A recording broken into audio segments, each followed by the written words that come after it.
Good evening. Good evening, good people. How is everybody doing tonight? You're live here on Planet CHH, and we've got a lively chat. Scratch Burno, Jason Breyer's official, Alexis Horror, Rob Knapp. We got the Hobgoblin in the chat.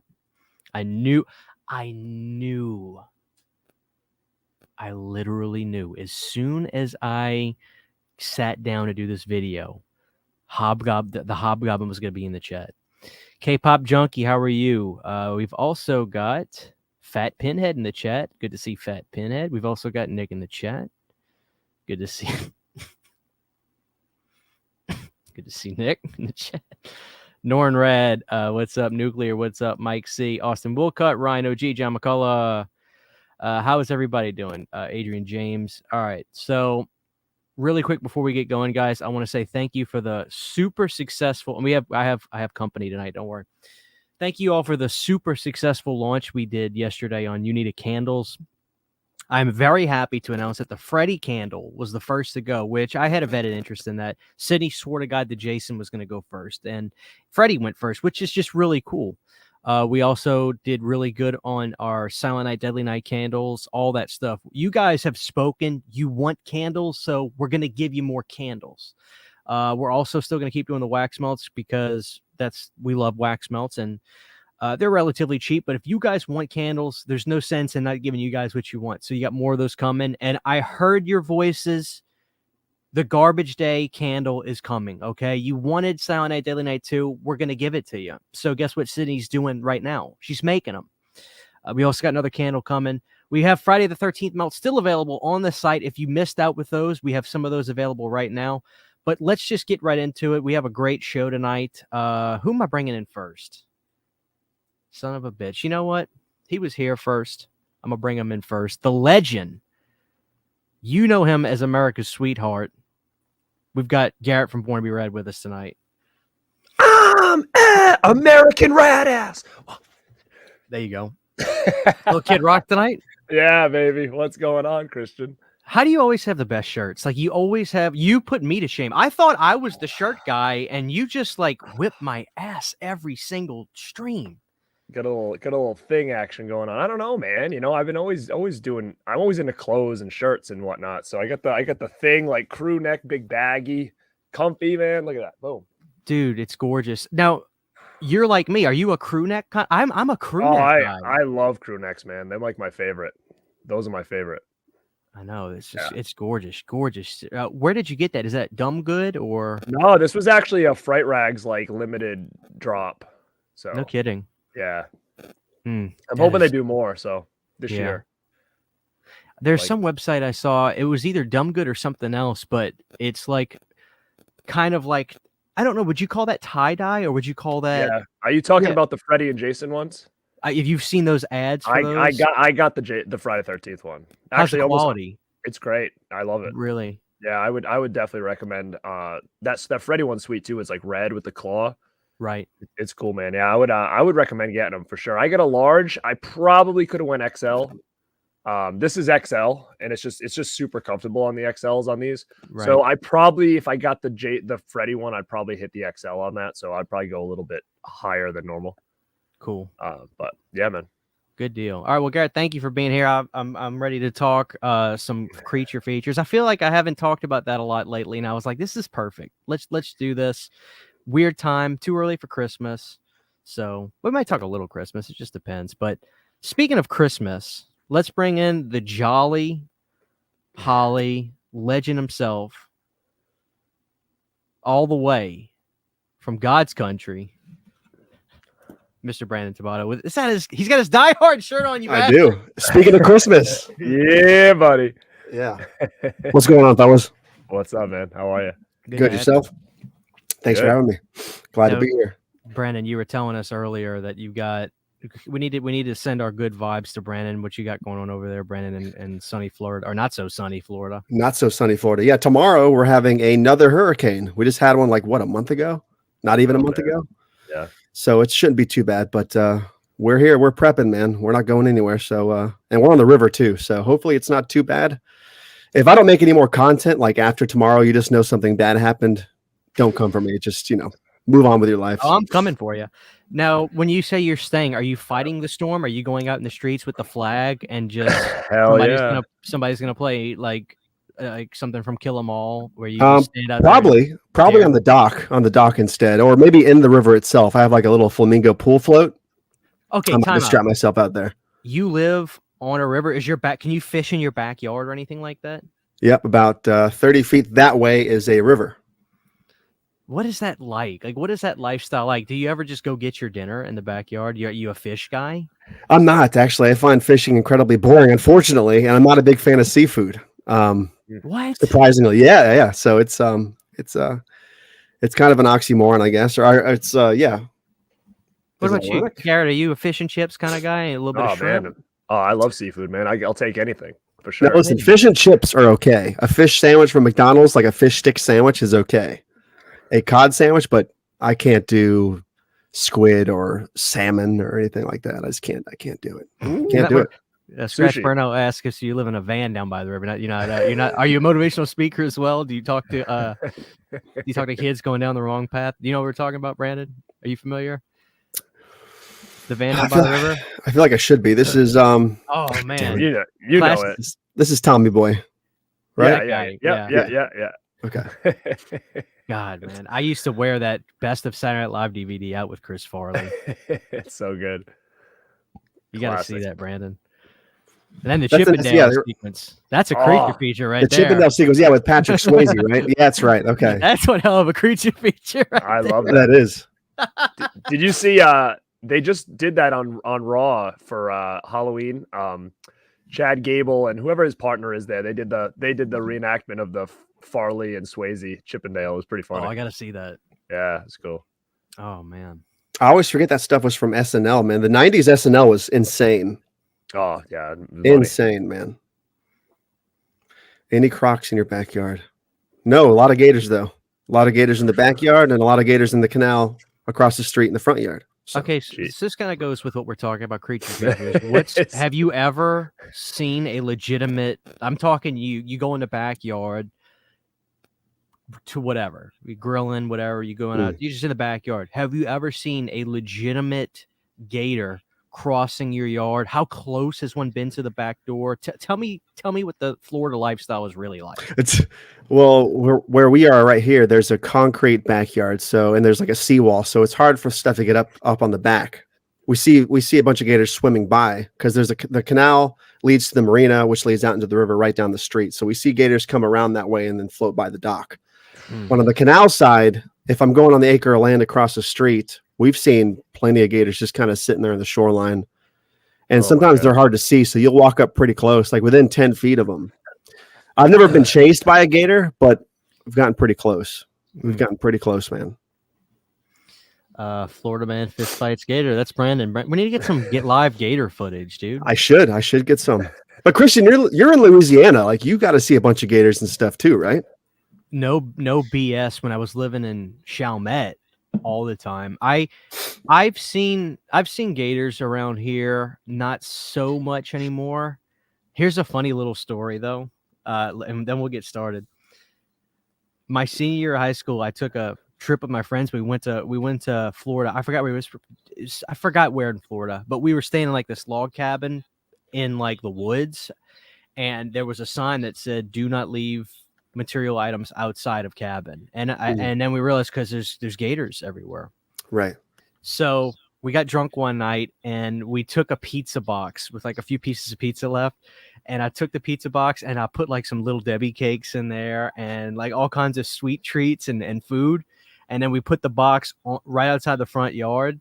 And then when we looked out the next morning, the box was completely trashed. The wrappers were everywhere. Like something came out that night, and there was a massive like rip in the box. It could have been, I don't know if it was some kind of raccoon or something, but we thought an alligator came up and started eating all the food, which would have been great. I should have filmed it, but no, I don't see too many gators around here. I really don't. Yeah. I don't know. What kind of creatures you got up there by you, Garrett? Nada, man. Nothing really. Like, it's crazy. Like, I really even like snakes and shit, man. I've probably my whole life live, like snakes, I've probably seen, I don't know, 6, Now 7. that's a problem down here, man. You know, like that's like there's nothing really like that up here at all. No I've never seen a gator. There's no gators up here. Yeah, I mean, so I consider myself lucky because man, like you can look out Brandon's backyard, it's like freaking creature feature out there, you know?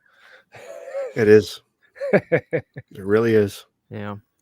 Speaking of creature features, where do we start tonight? Because I think we've all three of us probably have some little weird ones, but do we start there or do we knock out the heavy hitters? And what defines a creature feature? Because there was a part of me that was asking myself, and I'm glad Garrett's wearing the shirt because to me it's like, well, of course it is. Like, but in my mind I was psyching myself out. Like, could you consider like The Thing a creature feature, or is it do you differentiate between alien and creature or what? To me, it's a creature feature, right? It's I was finding that same problem when I was like going through some stuff I want to talk about. I'm like, does this count as a creature feature because it's this, or is this like even like Jaws, right? Is that a shark attack movie? Is it a creature feature? Like where do the lines get drawn? So I was kind of like, whatever, let's talk about the big ones we know and then some other ones that kind of could fit inside this subgenre. So I think we're gonna kind of be all over the map, but I think if we have some ones that maybe people haven't seen or heard of, like lesser known type movies like that, then hopefully it'll spark some conversation and get people to check out some new stuff. That's what I'm hoping. Oh, definitely. So let me see something. I'll start. Let me see. Let's start with trash. Actually, no, this is not trash. Would we consider Monkey Shines? And he's fan of Monkey Shines. I had that in my hand. I put it back, but I was like, oh, Animal Attacks. But I mean, I'm cool with it. I freaking love Monkey Shines, man. Let's talk about it. If they haven't seen it, you got to see it. It's pure 80s wildness. You know what I mean? Yeah. And George Romero, of course. This is a cool release too. This is Eureka. And again, I tell people go region free. That way you don't spend, I think it's like $100 now for the goddamn Scream Factory Blu-ray of it. But if you go region free, I got this for like $18. And yeah, can't beat that. But Monkey Shines is my stuff, man. Just literally a handicapped dude gets his ass whipped by a fucking monkey. Right. The whole movie. I love it. And that had to have been a pain in the ass to film. They used a real monkey. So this is classic, man. I am a Monkey Shines fanatic. If I did a top 5 George Romero, I would initially have this in my list. It may not stay in there, but it could, because this is like my jam. This is one of those movies that there's nothing like it. There's no other movie I've ever seen where a monkey just whips a handicapped guy's ass for an hour and a half. So classic. I think this is 86 too. 88. So this is still classic. This is still classic George Romero. And I never talked about this movie before, and I love it. And that artwork, Garrett, please tell me you got a 27x40 of that little bastard. Dude, it's right over my shoulder, homeboy. Look at me. Oh my God, it is? Son of a bitch. Wow. Dude. Damn. Dude. So that's one of my favorites. I have that on in my background a lot. I got that signed actually by Savini and Romero. So I was lucky to get that original one sheet for that movie. And man, I love it. I've loved it ever since the day I saw the VHS box when I was a kid. It's one of those images you don't forget, especially as a little kid, because it looks like that toy, that monkey toy that you could get. And I remember turning the box around and you see the monkey on the VHS tape, like holding a knife in the hand like this. You're like, oh my God, what is this movie? Yeah. So yeah, definitely a favorite of mine too. Yeah, good deal. Brandon, have you seen Monkey Shines? I haven't seen it in a long time, but I remember thinking it was a very strange movie. I enjoyed it though when I did see it. It was probably 20 plus years ago. I saw that movie. It's classic, man. Yeah. Raised on Fiction says he just saw Monkey Shines, did not expect it to be as good as it was. Well, look, man, George Romero in his heyday, 70s and 80s George, to me, it's hard to beat. It really is. I love me some George. Let me go a couple more. How about this? Do we have any Tammy and the T-Rex fans out? That's a creature feature, right? It's a Tyrannosaurus, right? This is my shit. Anybody seen Tammy and the T-Rex? Oh yeah, of course. Dude. Paul Walker, man. Brandon, don't tell me you haven't seen Tammy. Is this one that you? I feel like I've seen it, but I can't say for sure that I've seen it. Let me look up some screenshots of this real quick. This sounds so familiar. It's odd. Is that early 90s or is that 80s? I think it's 93. Yeah, it says 93. Okay. And the thing is too, which I love about like those 80s and early 90s movies, like especially in the horror kind of genre here, like Monkey Shines, Tammy and the T-Rex, like my kind of horror, my personal kind of horror, like I don't need to have gore fests. I don't need to have this, that. I just like this wild, wacky shit where like people go to the studio and say, hey, we're going to make this. And then everybody kind of was like, okay with it. Like the stuff, right? Like who comes to the table with that now and that gets made? Who comes to the table and says, hey, we're going to have this kid die and then he's going to turn into a T-Rex. And then you know what I mean? Like that stuff is never going to happen now. So that's what I love about it. It's just like, it was like the Wild West back then. And a lot of the ones we're going to talk about today, it's like, dude, they would never greenlight these movies now. No. And the cool thing about this movie, Brandon, and the reason it kind of got a second life, when this movie was coming out, they edited the absolute garbage out of it and turned it into almost like a family style film, but it's a horror film. And they finally got all the original elements to it. And the movie was called Tanny and the T-Rex. So when you watch the initial version of this with the blood and gore, it comes on screen as Tanny and the T-Rex, not Tammy. So it got its second life because Vinegar Syndrome, I don't know if they found it or somebody found it, but they got all the original elements and they turned it back into a horror comedy film. But there's a scene where two guys are holding each other's privates, like just grabbing each other. That's where they're, it's insane. This is on Shudder, but this movie is hysterical. Tammy and the T-Rex. This is the reason Vinegar Syndrome like exists, for movies like this, finding this kind of stuff and putting it out. And that damn T-Rex is, dude, it's like a mechanical big ass T-Rex. It's the real deal. So this came out on 4K too. They put I never grabbed it, but they made a 4K of Tammy and the T-Rex. I'm sure it looks fantastic too. So I'm coming out with some weird ones. One more, and then we'll go to Garrett. Now this one is really going to get me in trouble. This movie's a piece of crap, but it is a creature feature, and I think everybody should at least see it once. Watch Garrett say he likes it. The Suckling. Suckling.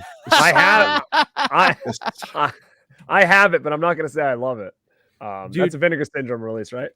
It is Vinegar Syndrome. They are the only ones who would touch it. If anybody has ever seen my video, and when I did a Blu-ray update and I read this, I broke down reading it as in real time. I literally stopped and I was in tears reading it. This is the synopsis for this, Brandon. The Suckling, okay? Mm-hmm. After being tricked into having an abortion at Big Mama's underground abortion clinic, a young woman's extracted fetus is flushed into the sewer system, where it's exposed to toxic wastes and begins to mutate into an ever-growing and increasingly bloodthirsty monster. That is the premise for The Suckling. How do you not love that? The name, too, The Suckling. Like, it's just the Suckling. It's just random. This is one of those movies that I swear to God people bought because it's got a cool name and then the art's great. Actually, the monster looks halfway decent, but it's pretty freaky looking. It's a pretty freaky looking monster. That's why I bought it, because of the name and the cover. I had seen that, I think like a VHS or something, like at the store, and I've never watched it. So when that came out, I was like, oh yeah, I want to check this out. And yeah. But that's The Suckling. I don't know what else to say about The Suckling except buy it if you dare. How about that? I dare you to buy it. So it came out in 1990. It looks like it should have come out in like 1982. Yeah. It does. It's got that. The only bit of money had to go to making the creature. But yeah, this is one of those movies you'll never forget it if you ever see it, or even see the VHS art of it. I'm sure you guys probably saw that in the video store, maybe, right? The Suckling VHS. I do remember that. I think it did look like something like that, yeah. But that's my first three I'm starting with. So we've got The Suckling, Tammy and the T-Rex, and Monkey Shines. That is a triple feature that'll knock your socks off. Okay. No rules. Doesn't matter if it's big titles, small titles. I want to talk about it. Who wants to go next? Garrett, you want to take us off? Sure, man. This first one I'm going to talk about is a friggin' banger, in my opinion. It's super creepy. One of the creepiest movies I think ever. And we could say creature feature. We could kind of say alien, I guess, but definitely creature feature. And that is Extro. If anybody has never seen this movie, this movie is freaking wild, man. And if nobody in this chat has seen this, I suggest trying to find this thing because it is freaking amazing. The effects are killer. pure like 80s. Like I'm gonna try to see what this cover looks like here. Oh my god. It's really, really cool. This is a big, I don't know, 35th anniversary edition. It has like 3 cuts of the film on it and stuff. So really, really cool 4-disc set, movie here. Now there's this one scene. Have you guys seen this? I saw it on Tubi. Long time ago. All right, there's this one scene that stuck with me forever where like this guy's driving down the road in like this dark night, like on this little path, and all of a sudden that alien like crawls out in the middle of the street, but it's kind of like bent backwards on its like hands and legs, and it's freaking scary, man. And the effects in this movie are great. So the first one is Extra that I'm going to talk about, and I don't know if anybody in the chat's seen it, what they think of it, but if they haven't, like I recommend checking that one out for sure. Dude, and what kind of release was that again? Who put that out? Because I don't have that. I didn't know it had a.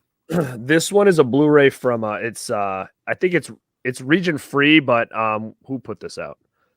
Like a company called like Digi Dreams. I don't know what other version of this it has, but someone needs to put this out again. For sure. Nice. Extra is a great one. I don't know why I didn't think of that. Let me see. This one is kind of under the same lines as like Extra in the sense that it's completely like batshit crazy.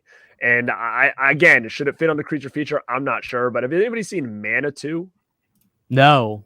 Hold on. Let me bring you up. I want to learn. Okay, so this is called Manitou. The Manitou. This is a Scream Factory Blu-ray. Anchor Bay did the old DVD back in the day. But a funny story about this movie, and it's a personal story, is that growing up, my uncle, I've talked about this 100 times, he got me into horror. He was a horror fan his whole life.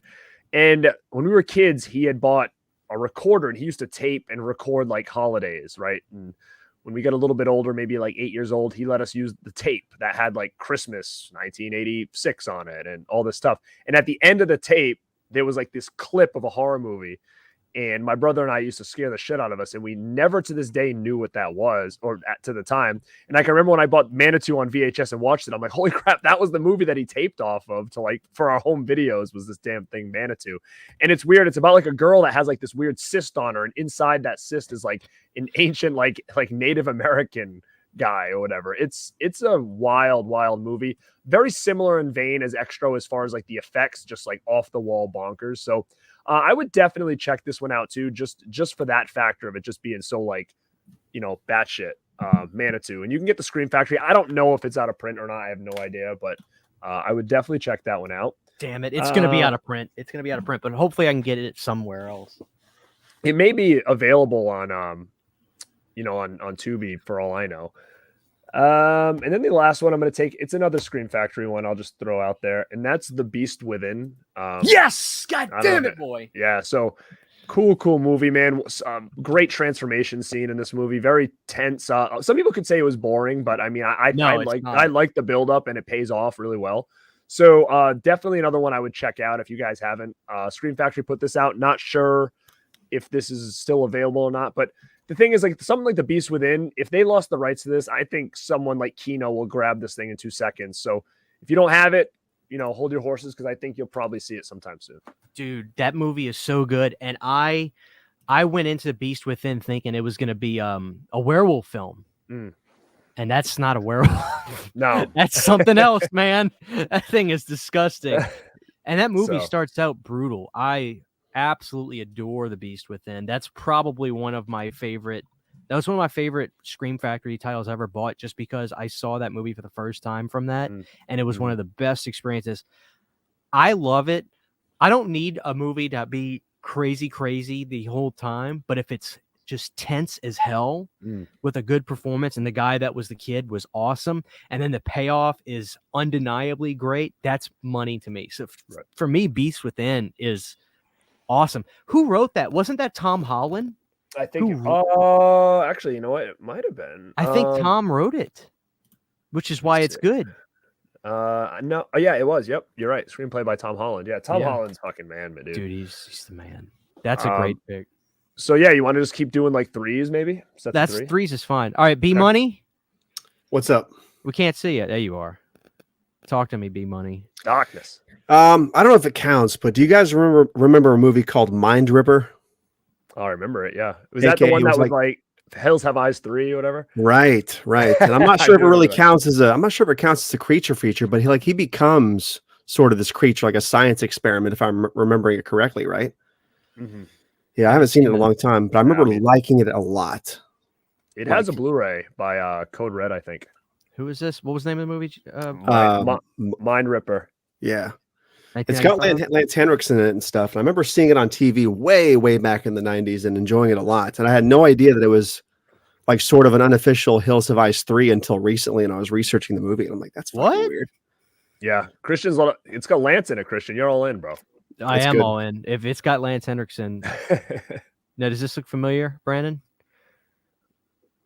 Whatever that is.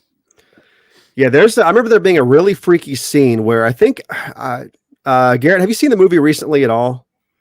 I haven't seen that in many years. Okay, well, I think that the story, if I remember it correctly, the dude is like a dead guy, and like they're experimenting on bringing people back to life or something, and they successfully bring him back. And there's a scene where like he's freaking out, and he starts ripping all his long hair out, and then he becomes that bald dude. It's just he looks stupid in that photo, but it's a really freaky ass movie, if I'm remembering it correctly. Look at that, of course, Brandon. I haven't seen 88 films too. Wow, look at that. No shit. Snag that. No shit. No, I'm learning stuff tonight. I've never heard of Mind Ripper. It's Wes Craven, and in tiny letters. Presents. Yeah. Of course, I'm gonna buy it. I'm gonna buy it and watch it again. It's gonna be absolute trash. Nothing like what I remember, but I remember it being good for sure. I just love it when they do stuff like that on covers, because to me it's like Wes Craven presents Mind Ripper. Yeah.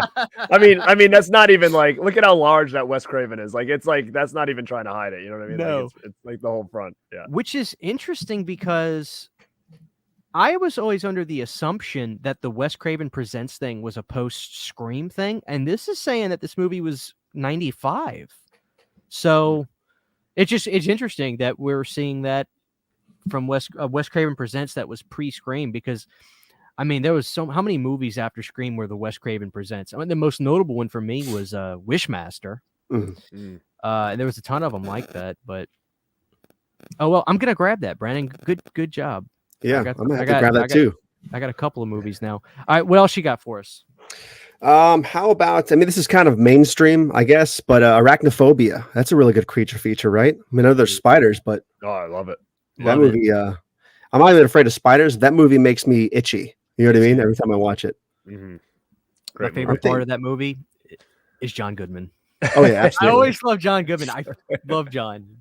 Haven't they been tossing around the idea of remaking that movie for like 10 years now? Yeah, they are. I saw like a fake, I think it must have been a fake mock-up poster saying it was coming soon. So I think it's still in the works. I don't see why they wouldn't. I mean, it's not that hard of a movie to kind of reenact, you know? Right. I'd be okay with that. But yeah. Okay, let me piggyback off that. This wasn't one of my picks, but I got to bring it up now. Garrett's going to be a fan of this movie. I know it. I knew you were going to say that. Freaks. I saw that in the theater. I saw that in the theater back in the day, man. Wow. That was the last time I remember what's his name being like in a big movie at the theater for a long time. David Arquette. Arquette. Yeah. Oh yeah. That was fun. So what happened when I was a kid, my buddy had a birthday party and he was like, "Hey, let's go to the movie theater." So this was 2001, 2002. And we went to the movie theaters, and his mom just was buying us tickets to go see whatever we wanted. And there was 2 movies at the Chalmette Theater. Okay, there was Signs and 8-Legged Freaks, and I was too scared to go see Signs. I was so I went and saw 8-Legged Freaks, and I had a blast. Me and my brother went to go see 8-Legged Freaks. Everybody else went to go see Signs, and I'm sure that the theater was packed for Signs, like, because that movie was big, and me and my brother and like one other guy were the only ones in the theater. This was like on a Saturday, 7 p.m. The only ones in there. There's 3 of us in there watching 8-Legged Freaks. So I can't anticipate that movie probably didn't do too well. But Scream Factory, when they announced they were doing 8-Legged Freaks on Blu-ray, I got out of my chair because I love that. That's a stupid fun movie. So I think you'd love it, Brandon. It's from 2002, so it's like one of those. It's that weird CGI crappy era, like yeah. But it's fun, and David's always good. He's fun. So 8-Legged Freaks is my jam. It's no Arachnophobia, but it's I've been meaning to see that movie for years. The same with that other movie. It's off topic, but there's a movie that came out I think within the same couple of years span as 8-Legged Freaks. It's a really, really popular cult film now. I have not seen it. I can't even tell you what it's called. It's like about slugs or something. It's called Slither. Yeah, Slither. I almost grabbed that. I almost grabbed that. Never seen it. Never I stopped seen myself. That was James Gunn. Slither is phenomenal. Yep. It's really Henry Portrait of a Serial Killer is a star. That guy, dude, Rooker, that movie is so effing good. They're like slugs that like take control of people's brain. They're like, it's a zombie flick, basically, right? Yeah, but like, dude, the effects and stuff in it are really, really good. Like, it was one of those movies that I didn't want to. I remember when it first came out, I was like, I'm not going to check this out. Like, it's not my style. And then when I finally got the DVD and saw it, I was like, holy crap, this is like really, really good. Damn, so, yeah, I need to see it, man. I've heard nothing but good things, like raving about this film. Yeah, look at that shit. It's that good. I mean, it's that good. It's really not saying anything of importance. Like, it's clearly my favorite James Gunn film because I'm not into the superhero stuff per se. I actually thought Suicide Squad, not the first one, but the one with John. I watched it because Stallone was a shark. That's why I watched it. I was like, well, I can tell this guy makes fun movies, but dude, this movie is badass. He was still married to Pam from The Office during this time, so Pam is in this movie, or what's her name? Whatever her name is. Yeah. She's in this, dude. Oh, and Lloyd Kaufman. Anybody that respects the legends of this business, like J.J. Abrams, I'll never say anything bad about J.J. because he was a diehard Larry Cohen fan. And I will never say anything bad about James Gunn because he loves and respects the pioneers of cinema like Lloyd Kaufman.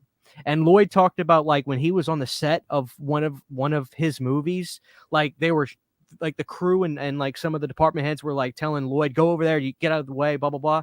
And he said that James would be like, do you know who the F this guy is? You don't effing talk to him like that. This guy's a legend. So I'll never say anything bad about James Gunn because if you respect the pioneers, you'll always be my good graces. But this movie is great, and Lloyd's in it, so you got to check it out. I'm going to put you on the spot then real quick. It's off topic, but you're talking up Lloyd Kaufman. Who would you put on a pedestal higher, Lloyd Kaufman or Charles Band? I knew you were going to say it. Fuck. They're both heroes of mine, man. I can't pick. They're both heroes for sure. That's tough, man. That's tough. It is. They're both pioneers in the same kind of way. You know what I mean? Yeah. I'll put it to you like this. When I go to the conventions and I see Charles Band, I feel overwhelmingly happy. I'm like, I love this guy. He truly is a pioneer. This is a wrestling term, but Garrett should understand this. Charles Band is the Paul Heyman of the movie industry. Beg, borrow, steal just to get to tomorrow. And that's what Charlie did. You know, when I look at Lloyd, I look at a guy who when I saw Lloyd at Scarefest, like, it hit me. I was like, I'm looking at a man that really revolutionized cult cinema. And Lloyd did movies. Lloyd made those kinds of movies that people would talk about. Dude, wouldn't it be insane if we did a movie, blah, blah, blah, about this or about this? Oh, it's too bad. We could never do that. Lloyd does those movies unapologetically. So who do I think is better or more influential? The answer is Lloyd Kaufman. I'm serious. But who has more films that are really close to me? It's Charlie. Yeah. I really wouldn't want to pick, but in terms of legacy and who is a true just pioneer, I got to go Lloyd. But they're so, both of them are so important, but Lloyd truly is a pioneer and one of the last independents in the world. He does everything himself. And Terra Firma is one of the most insane movies I've ever seen in my entire life. And there's only one person that can make that movie, and that's Lloyd Kaufman. So I gotta go Lloyd. I hate to pick. All right. I think that was actually a great breakdown answer, to be honest with you. I kind of agree with you exactly. Yeah. Well, cool. All right, let's see. Let's go back. I actually picked up a movie. I love this film. I love Leviathan, but between the two, I'm always going to be a Deep Star 6 guy. This movie is, I hate how my camera does that, where it just, but Deep Star 6 is a Sean S. Cunningham directed movie. And I always like to talk about this movie because I feel Sean doesn't get the credit as a director as much as he does. He's a great producer. There's no denying it. But this is an extremely well-made underwater creature feature. an insane monster. There's a great cast in this. You'll recognize the guy who invented the RoboCop thing from RoboCop. That guy who gets himself killed, when he's doing the cocaine off the hooker's boobs, and then that guy, he's in this. The cop from the first Friday the 13th is in this. We didn't find any boy. That guy, because it's friends of Sean. This is a fantastic underwater creature feature. I'm not saying it's better than Leviathan, but I prefer it, which is hard to say because guess who's in Leviathan? Peter Weller. And that has a great cast too. But something about Deep Star I like a little bit more. And Studio Canal put out this Blu-ray. I actually wish this movie would have gotten a 4K, but it is what it is. But this is probably Sean's best directed film. It's so good. Huge fan of Deep Star 6. Check that out. A great monstrous beast that comes out of the water at the end. If you go on YouTube and look at some of the making ofs, it's so funny because they shot this movie out in the ocean and shit. So some of the behind the scenes footage, you'll see Sean Cunningham in a wetsuit, like directing stuff, and he looks like he's about to scuba dive. It's crazy. So this was a big budget thing, and 89 is one of those weird movies. There's a couple years, like what we got. 81 is the werewolf year, right? Well, 89 is the underwater monster year, and this is a great example of a great one. So Deep Star 6 is a 9.5 out of 10 for me. Was 89 the Abyss too, or no? Yes, 80. It was the Abyss. Okay, I think it was. I'm 90% sure it's 89. I want to say it was. If it's not 89, it's 88. I get them all confused because, like you said, Leviathan, Abyss, and then Deep Star. I don't remember which one is which, to be honest. I get them all kind of mixed up.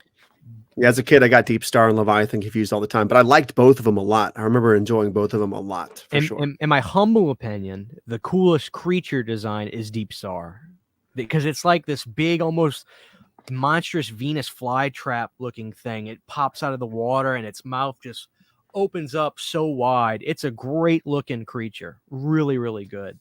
So big fan of Deep Star. Let me do all three of these at once.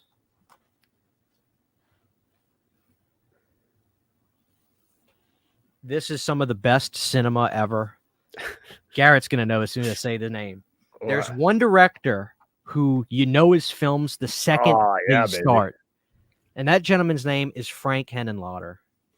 And I got to go all three. I'll make this my pick. All three. I am a diehard Basket Case fan. My dad used to talk about these movies when I was a kid. And so I always knew about them before I saw them. This is one of those examples of no money, but a dream. Okay. And Basket Case is it. And what's great about Basket Case, Gary, you like me, dude?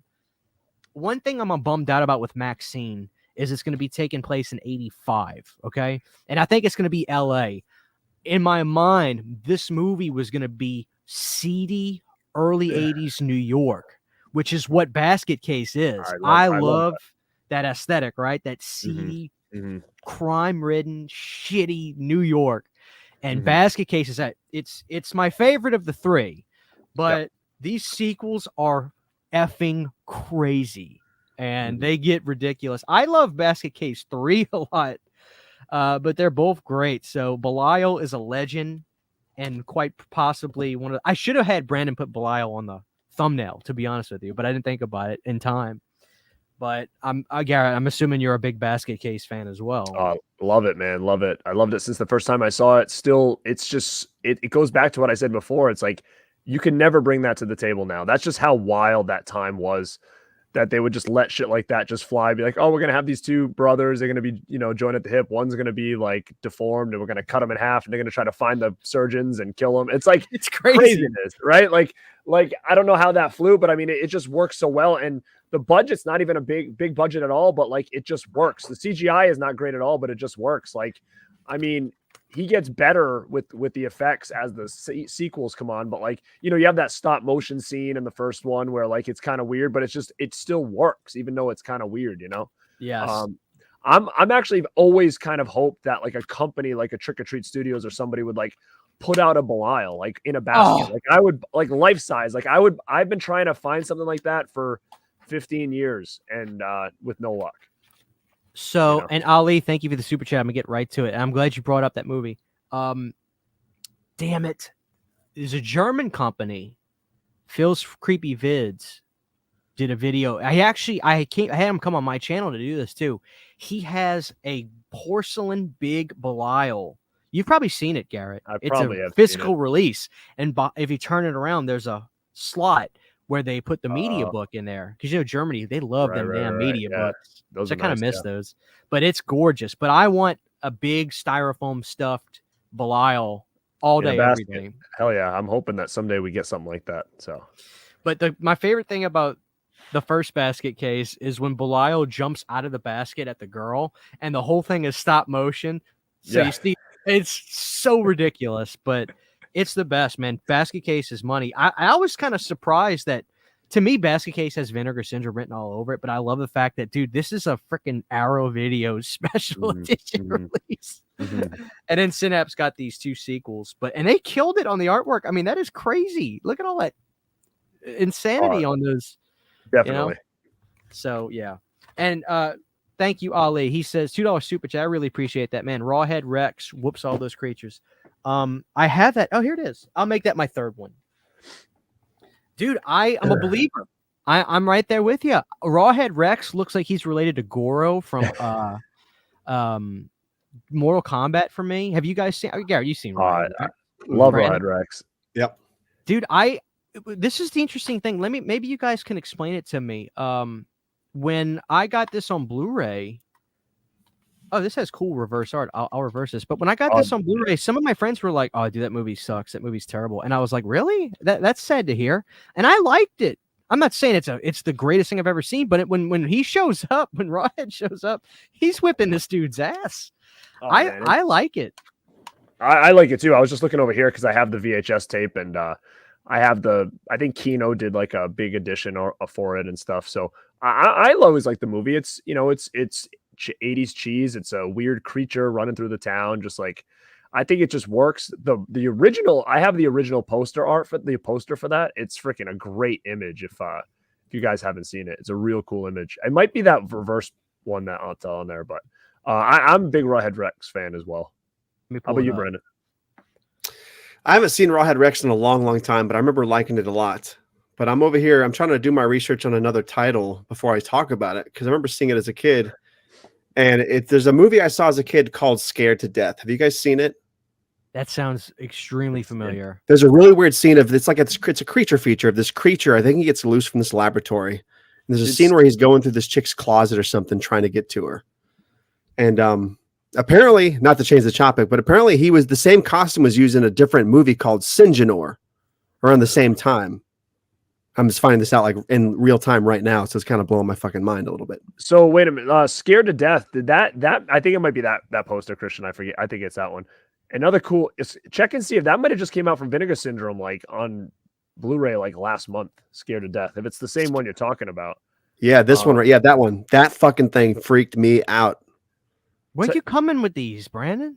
See the on the third row in the bottom in the middle. That's that VHS right there with him grabbing the girl by the face.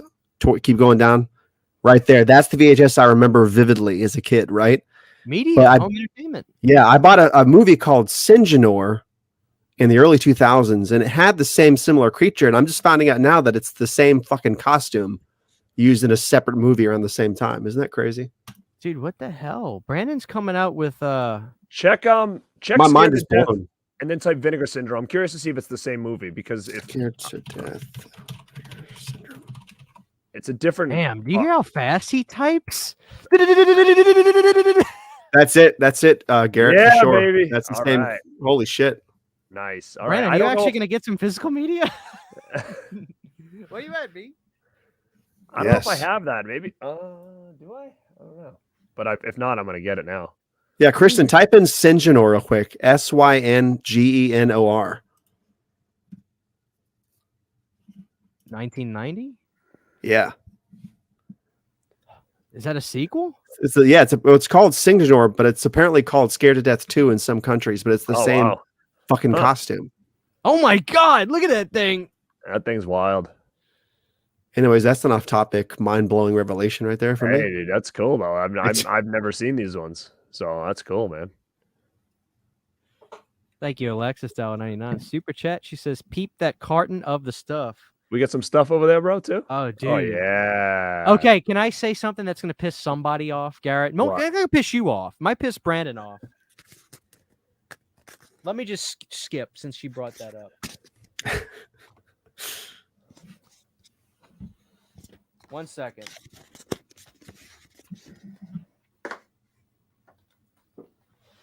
All right.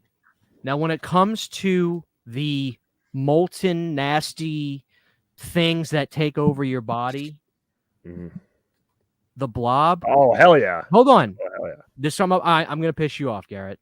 The blob ain't got shit on the stuff. The stuff is the Larry Cohen killed it. This is my favorite nasty molten. I love both of them, man. Yeah. Freaking great movies. Does the blob have a jingle song in it? Enough is never enough. Enough is never. Dude.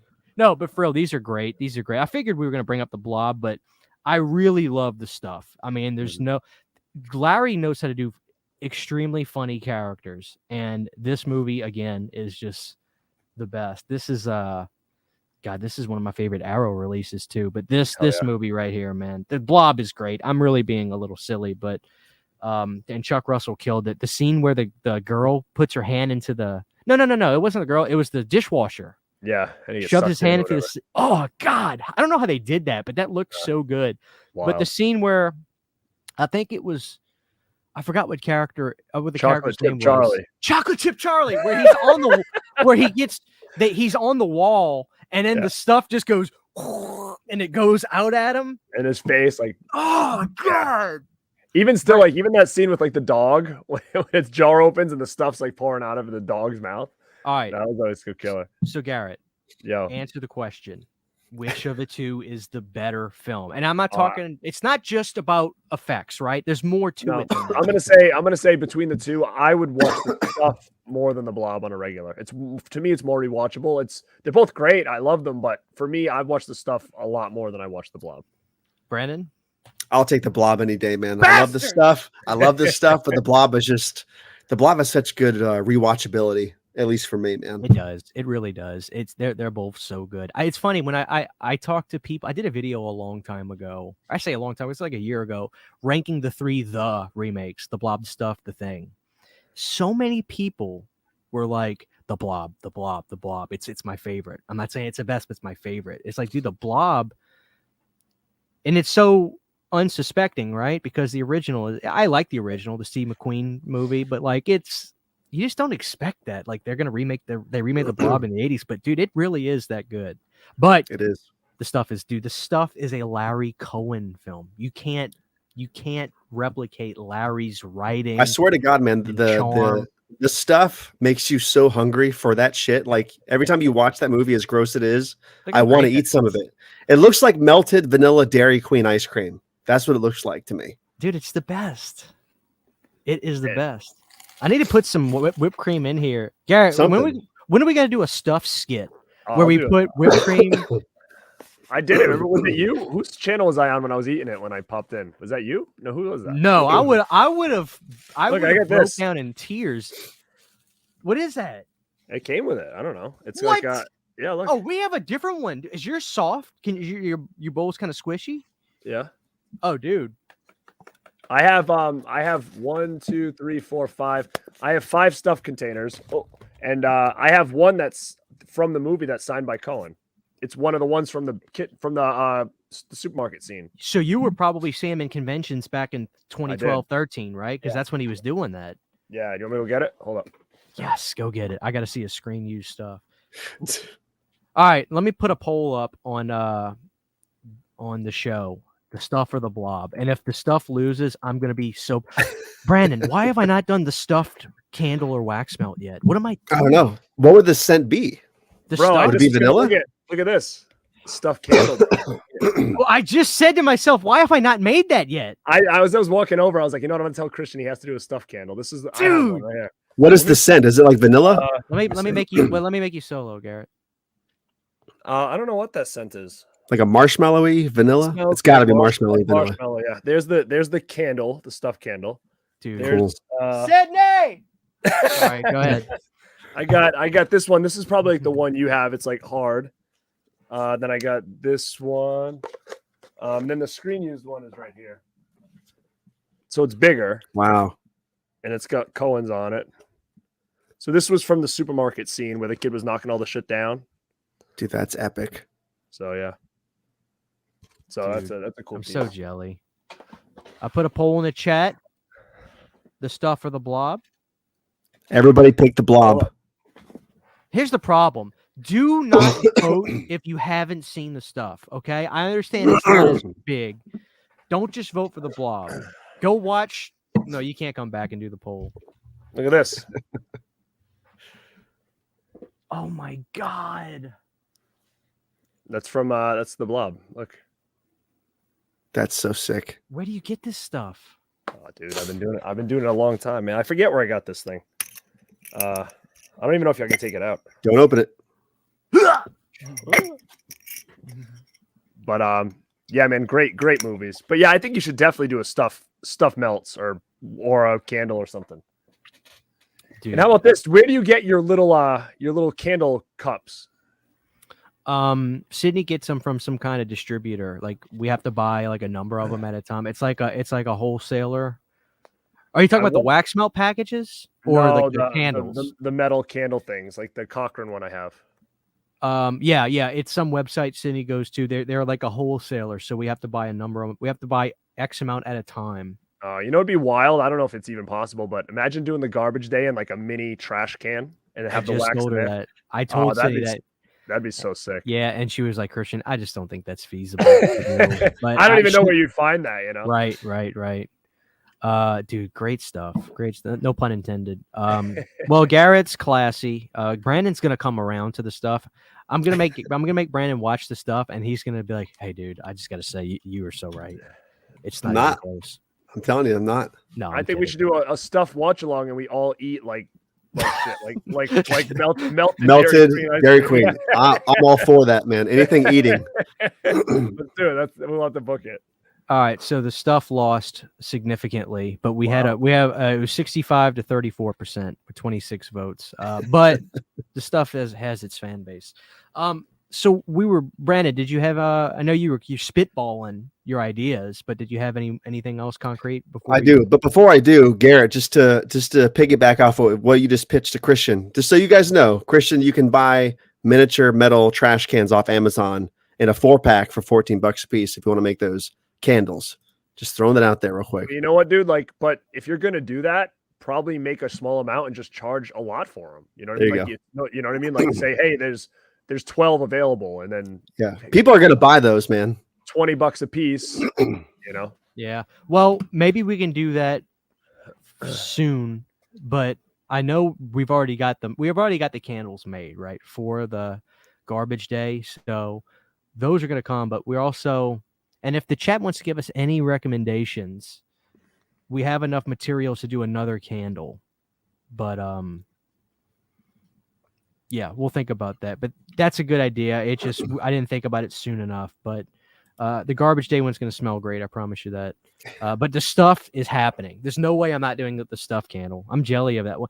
You know, the thing about shipping the glass, and for anybody that's wondering, we do the tins because it's much safer and easier to ship. Shipping all that glass just sounds like it's going to be a nightmare for us, and they're very, very expensive, and we can't buy in big enough bulk to be able to get those glass jars that aren't going to just kill us, and then we would have to charge a lot. The way for me to sell it to the people cheap is for us to buy in bulk, and boom, it's everybody understands. Everybody's seen Shark Tank, so they understand, but yeah, the glasses are so expensive. We'd have to buy an astronomical amount to get them at a decent price. So where I don't charge $30 a candle, who's going to buy that? You know, it'd have to be really cool, but just FYI, people. So hopefully the metal tins don't bother people. I think they're kind of cool, you know. Okay, Brandon, give us how about this 90s gem, if you want to call it a gem? How about Mimic? That's a creature feature, right? Oh yeah, remember that thing? That was like a big. I think that was kind of like a big jam when it came out. Like it was in theaters and stuff, right? Yeah. I always got that. I feel like it came out. I feel like we talked about this before, but I feel like that movie and The Relic get confused a lot with each other, right? But the Mimic, man, those fucking 6'5" humans dressed, like insects dressed as humans. Like when the kid's looking down from his window and you see the lightning flash or whatever, and then you see like the silhouette. There's something really creepy about that movie. I know it's sort of more sci-fi thrillery, but there's a really good horror movie in there, man. You know what I mean? Like Mimic is great. I haven't seen 2 or 3, but part one is something special for sure. Yeah, great movie. So, The sequels are not good. I may be choppy for a few seconds while my internet acts weird, but Garrett, take us away with your. Well, I'm gonna piggyback off of your basket case, and I'm gonna throw in Brain Damage. So I don't know if you've seen this one, but if you like Basket Case, you're gonna love Brain Damage. Hell yeah, brother! And, dude, I totally freaking marked out when Dwayne showed up at in this movie and did a cameo with Belial. Do you remember that on the train? Dude, yes. I remember being like watching. I'll be like, "What? They just the paths have crossed. It's like a multiverse." Yeah, like I went wild for that. Cool movie. If you guys haven't seen it, it's a little lesser known than Basket Case, but very in the same vein of that for sure. Great pick. I'm gonna throw a newer one out. And man, you guys might be like, dude, that sucked. Because honestly, like I've heard nobody talk about it. And I always thought this was a real cool movie. And it came out in I can't see, but 2016. And it's called Lights Out.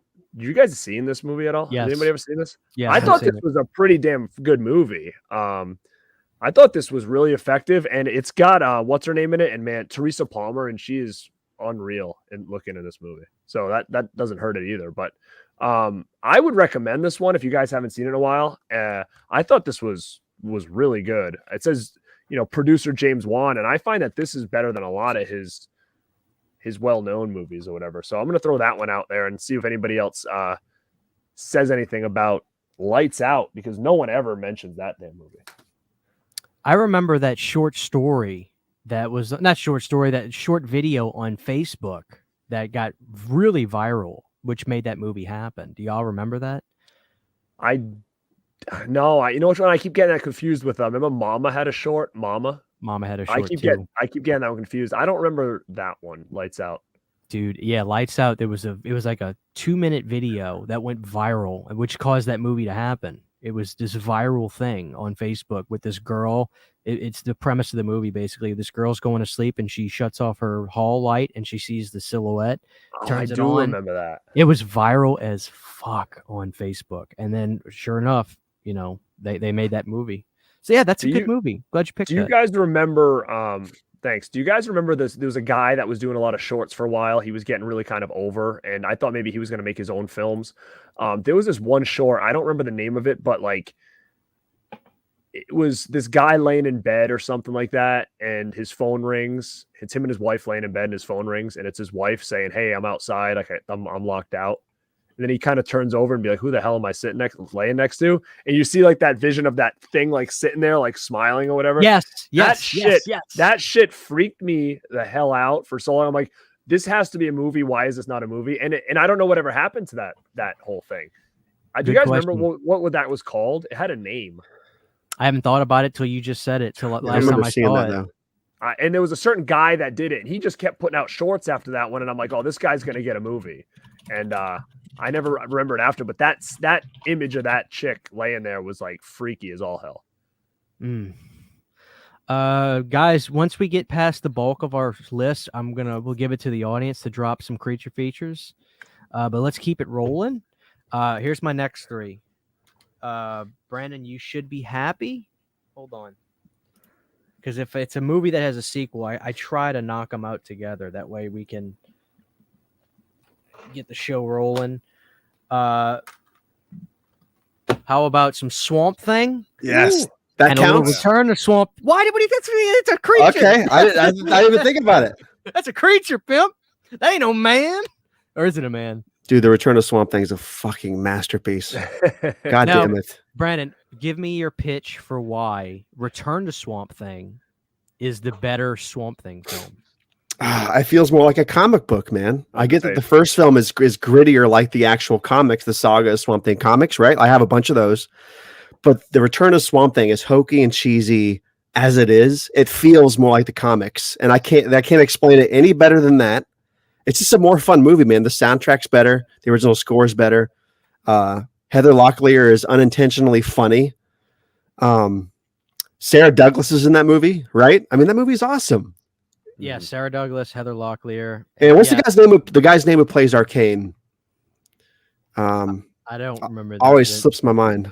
Well, Brandon, I could have simplified why the Return of Swamp Thing is the better Swamp Thing in 2 words. The costume. Jim Wynorski, the director, the greatest. Yeah. Right. He knew that's one of those directors that always knew knew his audience, and he made films for them. But hey, with that being said, when I bought this, all my friends said, get the 88 films version of this. I was like, why do I need the 88 films version? Boobies. Adrian Barbeau's big boobs. Yeah, she does have a yeah. Anyway, and David Hess too. You gotta give props to Hess, the Hess man. I can't even watch the first one anymore, man. It's an okay film, but it's so boring to me. Like compared to Return of Swamp Thing, I just can't watch it. Returns the real deal. I totally agree. Off topic, was John Carpenter married to Adrienne Barbeau during and Rock Music Forever says her titties are fake, though that's not true. You can still touch them. Was John Carpenter married to Adrienne Barbeau during Escape from New York? I thought he was. I feel like he was showing her off the entire movie because her costume was like this, thing where like, dude, her boobs are just, and I think it's awesome. But like, dude, I feel like he was just showing off his wife the entire film. I guess I'd do the same. But good job, Brandon. Good thoughts on Return to Swamp Thing. Garrett, fan of both of these movies? Oh yeah, of course. But Return to Swamp Thing felt to me as a kid more of like what Swamp Thing was, because I mean I was used to like the TV show, the cartoons, the action figures and stuff like. So, but when I saw the original, I saw Return first, and then when I saw the original one, I was kind of like taken back, like, what is this? Like, this is a movie. but I liked it. Yeah, for sure. By the way, guys, like 2 or 3 years ago, maybe 4 now, they finally just released the official score for the Return of Swamp Thing. I have it. It's on the shelf somewhere buried. I can't get it now, but I strongly recommend you guys pick it up. It's a fantastic score, man. It's a fantastic fucking score. Brandon, will you concede, Brandon, that the artwork or the poster for Swamp Thing with Adrian and the monster is actually, God damn it, is actually pretty cool. Like, it's cool, but is it better than the cover of Return of Swamp Thing? No, because it's yeah. Look at that. That's 80s cheese in full effect. That's the best. Yeah. I could go on all day about that fucking movie. Good pick or good thoughts. My next one is my most favorite one I'm bringing up tonight. I'm a massive fan of this film. This is an Empire picture from the good folks from Empire and Charlie Band. Absolutely amazing creature from John Carl Buechler. That movie is the legendary Cellar Dweller from Empire. Now, this movie has a small cameo from Reanimator, Jeffrey Combs. Yeah.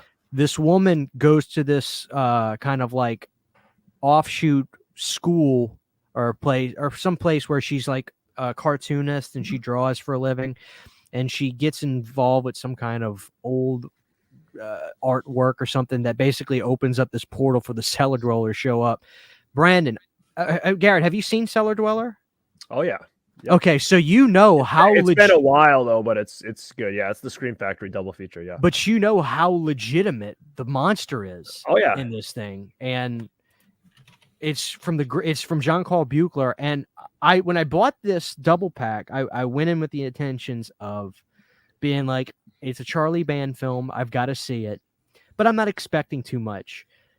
But dude, the monster in Cellar Dweller is this gargantuan beast with the devil symbol on his stomach, and it's brutal. It is a great. It's one of those movies that it's charming enough. It's a good movie. It's charming enough. I'll pull up an image of the Cellar Dweller. But when you see the monster, it's like, holy crap! And they show him. It's not one of those things where they tease him. That's the thing about Charlie that's so great. Charlie gave you if he paid money to get a monster made for his film, guess what? He's putting that son of a bitch in the movie. So let me pull up a picture of it real quick for the people that haven't seen it. But this is the Cellar Dweller, and I urge you to go check this out. This thing is a monster. Look at him. Mm-hmm. Wow. So look, he's got the devil symbol on his chest. He looks like this big evil grizzly bear. But yeah. Absolutely fantastic. Rock Music says Cellar Dweller, aka Halloween Ends. Wow. But yeah, guys, check that out. I believe that's still in print. If you want to get that double feature, Nuclear says the movie's also on YouTube. But yeah, definitely give that a shot. Cellar Dweller is my favorite film that I've talked about tonight. I absolutely a massive fan of it. So wow. Yes. And I think that's my second one technically. Let me knock out one more. I mean, dude, it's like we could go on forever. Like I'm just like we're talking, I'm like, dude, this one, we forgot about this one, and there's just so many, man. Yeah. Yeah. Well, let me do two more. We'll kind of start speeding up because we've been going an hour. We don't have to go too much longer. Pumpkinhead has to be brought up, right? Stan Winston. This has to be one of the best physical designed monsters ever, right? I mean, This was like the tail end of it before they really started introducing computers. But yeah, how do you not mention that? And Pumpkinhead 2 with Jeff Burr is great too. The effects aren't as good, but the movie is great, right? Yeah, I prefer 2. And then of course, I'm sure Garrett has the Kindred in his stack. Oh yeah, I had never seen it until I got that, and I was really actually pleasantly surprised by it. Me too. And I have a bootleg DVD that somebody sent me years ago, and I didn't realize it was the same thing, which goes to tell you I never got around to watching it. Sorry. But it was called Anthony. The name of it was Anthony. And I'm like, what the hell is this? Come to find out, they called the thing Anthony overseas. But yeah, that's the Kindred. And, despite the fact that this ended up getting a regular release, this is one I'm glad I ended up getting because this Synapse Steelbook of the Kindred, it's a great addition. Yeah. It really, it really is. So the Synapse did a great job with that, and the Kindred is a damn good creature feature. So check that out, guys. Pick that up from Synapse right now if you want to. So there we go. Garrett, let's go, man. What else you got for us? All right, I can go through some quick ones really quick. Remake that I absolutely love, Piranha 3D. Loved it. Thought it was great. What about the Spawning?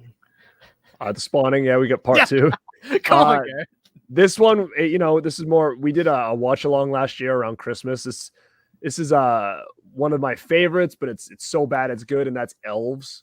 Yes, nice. 1989. Yeah, it's a freaking great shitty movie. It really is. Like, if anybody hasn't seen that, just look up Elves. Boy sees sister in shower scene. It's freaking unreal. That whole scene with the dialogue, you gotta watch it if you haven't seen that. And then one that I wish I brought to the table, and then now I'm trying to think, I know I have it on DVD from Trauma. I don't know if it has a Blu-ray. It might, but when you were talking about Cellar Dweller, I could think about Monster in My Closet. You know that movie with Paul Walker? Yes. Oh my God. Look him up. Look that monster up, dude. Unreal, man. Like, the effects of that thing was just wild. And that's one I would definitely check out. I'm not sure if it got a Blu-ray. I know I do have the Troma DVD. Not sure if I have any upgrades, but really, really cool, cheesy 80s creature feature movie. It's got Paul Walker as like the main kid in it. Look at this guy. Oh my God. Wow. Yeah, that's the real deal. That's actually pretty freaky looking. Garrett, should we have brought up the Willies tonight? Yes. Oh, of course we can bring up the Willies. Yeah, man. Look at that thing. Oh, thing's wild. It's like a big definitely a movie I would hunt down. I mean, you could probably get it pretty cheap, I'm assuming. It's probably on some streaming service too. There's just awesome. So many good ones. I mean, even if we bring this guy to the table over here, I mean, who the hell knows, right? What you got? Is that Mac? Yes. We could bring Mac to the table if we want. Damn right. He's alien, but he's a little creature. Big Mac fan. He's hanging out my gizmo over here. Yeah, man, there's just so many. And I think one that I really wanted to bring up, and I can skim through, and I'm not good with the years here. Brendan probably knows.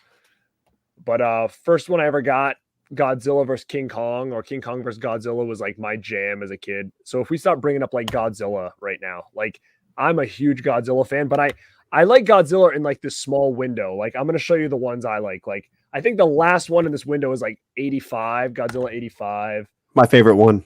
That Godzilla versus Hedorah or Smog Monster. So say Garrett, Godzilla versus Sea Monster. What up? I basically got this just Wow. to have the Godzilla versus King Kong 64, 66, whatever it is. Yeah, you know what's funny? I wasn't sure what the dates were on these because I got them all in the 80s, and I was like, yeah, they've got to be before that.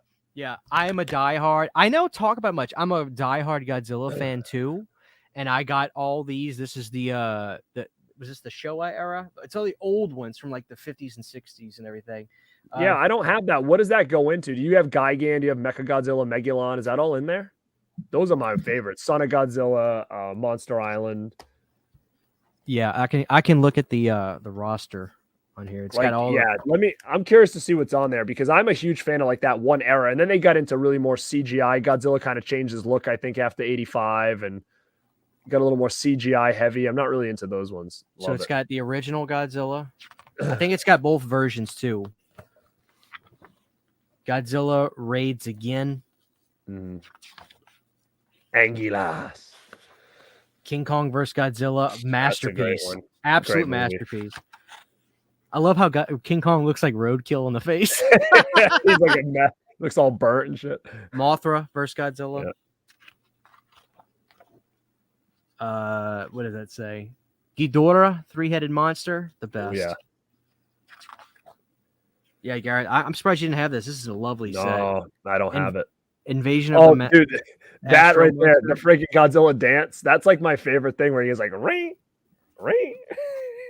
Yeah. I love that shit. Abira, Horror of the Deep. Son of Godzilla. Oh, great one. Manila. Yeah. Yeah, but guys, destroy all monsters. All monsters attack. Godzilla versus Hedorah. Godzilla versus Gigan. Gigan is so good. He's killer, dude, with the blade and shit. Like, and you know what else? They also had those side characters like Jet Jaguar, which is so lame. It was cool. And then you had like King Caesar, which was like the guy that showed up in Mechagodzilla. Like, I loved all that stuff. So the last couple, this is 73, Godzilla versus Megalon. Then there's Godzilla versus Mechagodzilla, the 74 one. Terror of Mechagodzilla, which I love. And yeah, so that's what it covers. It covers all those films. And the discs are all placed like inside these folds, which isn't the best, but I got it, dude. It's got all the good years in it, though. That's the thing. Like, it's got the really good shit in there. Yeah. What is Metropolis saying? There's a 12-inch Playmates Godzilla at Target. What does this thing look like? It's not like that old school remote control one or whatever that they brought back out. If it is, I'm gonna go nuts for it. Did we lose Christian? I don't know. I might. Can you hear me? I can hear you, Garrett. All right. Yeah, you're on my screen. Christian's frozen. Yeah, he's pissed. What's up, Lepke? Cody. What? How about you, bro? Are you a Godzilla guy? Here and there. 85. The Godzilla 85. I fucking love that movie. And I could have sworn when I was a kid that it was called Godzilla 87, but I guess it was 85. Well, you know what's funny that you say that, not 87, but to me it was always Godzilla 85, but I bought the Blu-ray and it's called Godzilla 84, which is that's weird. What the hell? But that's the poster. That's what the tape looked like. But I remember loving that movie, man.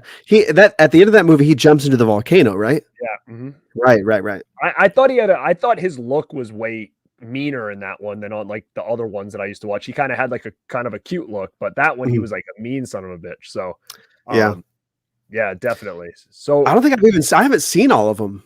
I have seen the Kong one, the old one of him versus Kong. I've seen the Mechagodzilla one, the Mothra one. There's two of those, right? With Mothra. Yep, Mothra's in a couple of them. Somewhere he fights them, and then some that he like teams with them. So like they kind of mix and match. Yeah, and I didn't like the '98 version, man. I wasn't a big fan. I think it was it was so overhyped. I'm like, he's just a giant iguana. You know what I mean? Right. Like, Yeah, I wasn't either. But if anybody's popping in right now, we took over. We did. Christian is out of the picture, man. We have taken over the nut house. You're welcome to Rad Vision, baby. By the way, Garrett, you were talking about that short films guy. His name wasn't Drew Daywalt, was it? It was that. It was Drew Daywalt. It was that guy? Okay. Yeah. What was the name of that short? Do you remember? Does it say? I'm looking for it. His channel is filled to the brim with stuff, and I can't tell there's so much content. What does he do now? Because I thought for sure that guy was going to get a movie deal. Let's see. He's got 60,000 subscribers. It's pretty damn good. His last upload was 9 years ago, and it was called Selfie. Looks like a little short film. Huh. So I guess he's gone, I guess. Wow, that's crazy. People in the chat are asking about yeah. Remember that Bambi versus Godzilla? Yeah, that was a weird segment that they did. Norrad said Godzilla versus Space Godzilla, the great one. Space Godzilla was killer. Yeah, we talked about the suckling. Rad Vision, Alexis Hara loves that. I like it. Rad Vision, that worked. That's pretty gnarly. Dead Pit Radio. Yeah, we did a similar show. We did Mini Monsters though. Mini Monsters we did. Let me see. Godzilla 98 with Jimmy Page, Puff Daddy on the soundtrack. I do. They had like that. Yeah, that was so killer. I remember seeing that in the drive-in and being like so disappointed with it because they were trying to just rip on. They basically took the name and they were like, "Oh, let's make a Jurassic Park, but like let's use Godzilla as like the hype." Yeah, like the first hour was okay, and then like once they got to like they found the eggs like underneath the subway or whatever the hell it was, I'm like, this movie is fucking too long. It's too long. That movie is so bloated, man. What's interesting is if you start to watch a little bit of like the later Godzillas, like from that Toho did, like post 2000, they actually had the Godzilla from that movie in their movies, but they would called it something else, like Godzilla something. But it was like he was in there with the other Godzilla, so it was kind of weird that they crossed them over, you know. Hey. I remember seeing he's coming back. There he is. You all right over there? Yeah. Christian, we can't hear you, but you're in. There you are.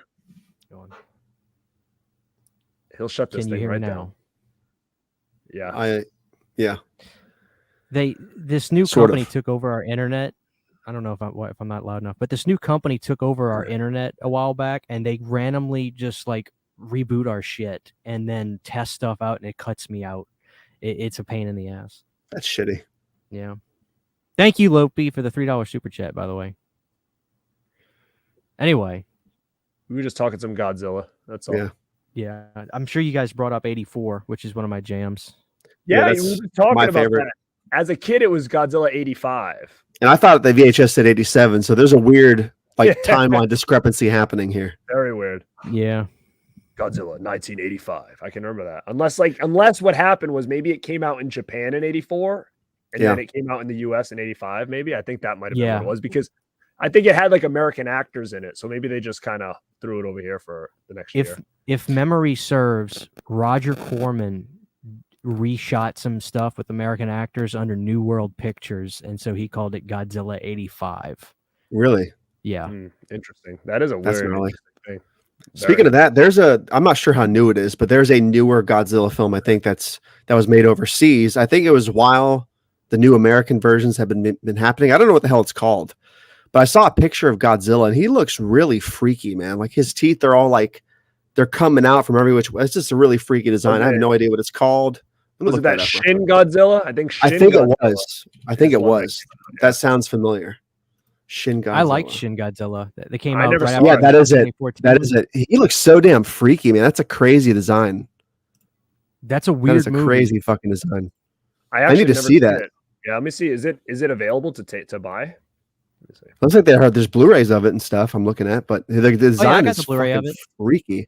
Huh. Is it good or is it? Because I didn't like Godzilla 2000 at all. You know what I mean? I think I like that less than 98. Really? So, yeah, I think so. Is it more like? Yeah, I don't know. Is it more like 85 Godzilla or is it more like 2000, like that weird Godzilla? Shin Godzilla. Uh-oh. Oh, it's like a dubstep beat happening. Yeah, Shin Godzilla came out in 2016. I am really off the ball. Wow, that's crazy. Yeah, I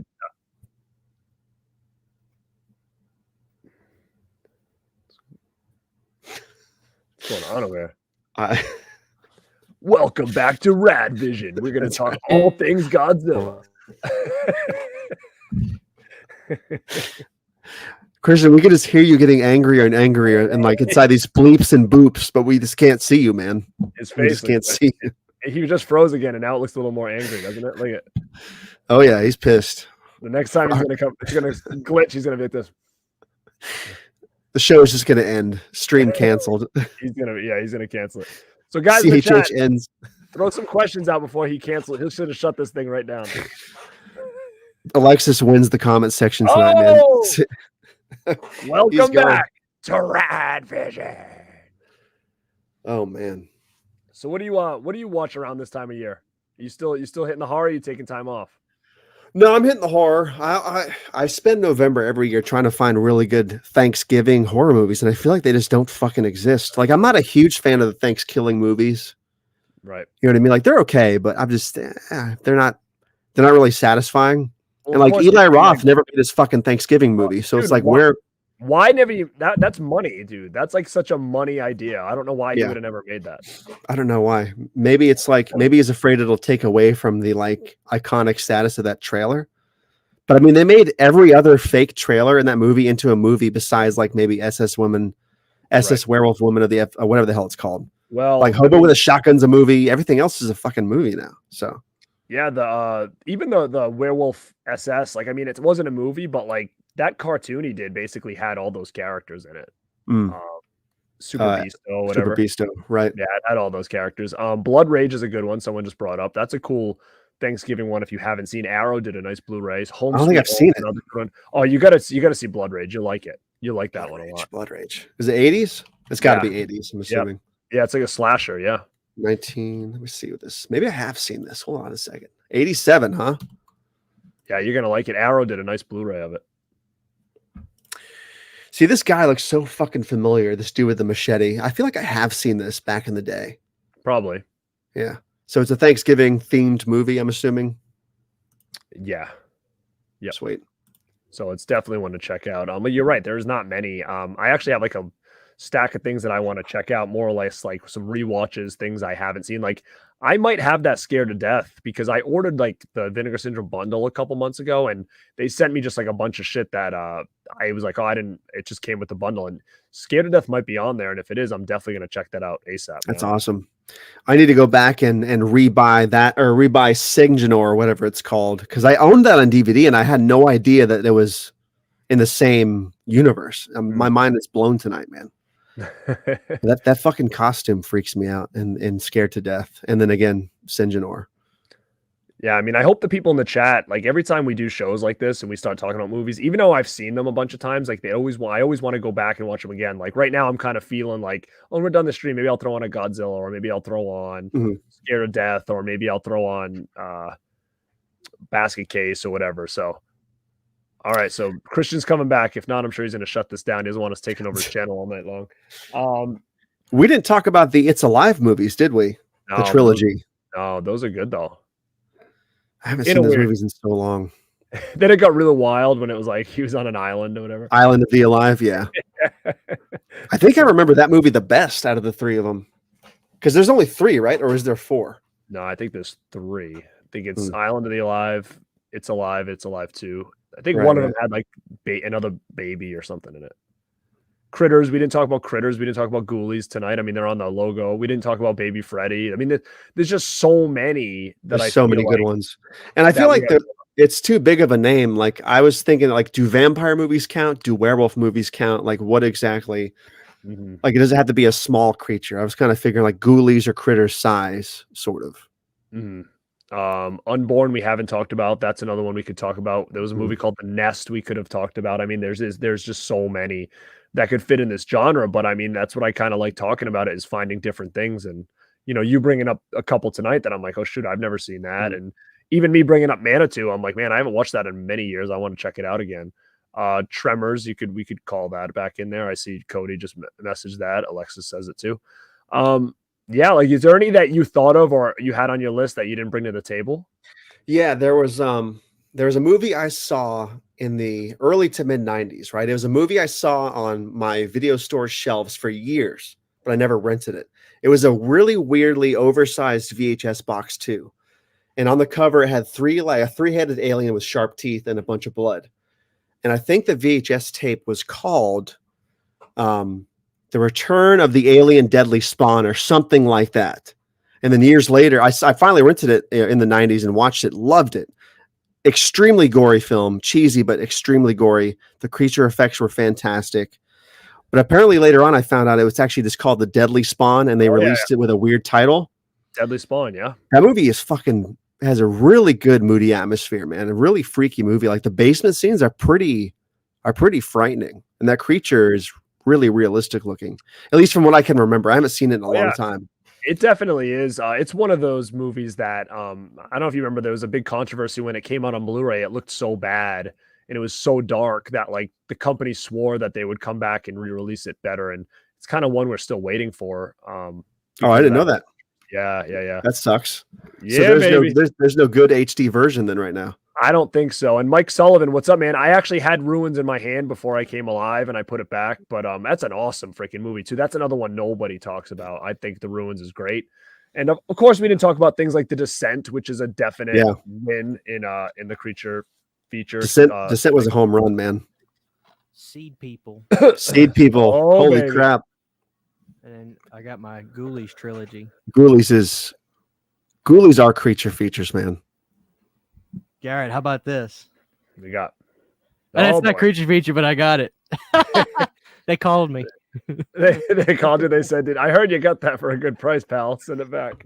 No, my buddy Kyle sent me this awesome box of movies, and he got me he gets me homebrews and stuff, and he got me Night of the Demons 3 homebrew Blu-ray.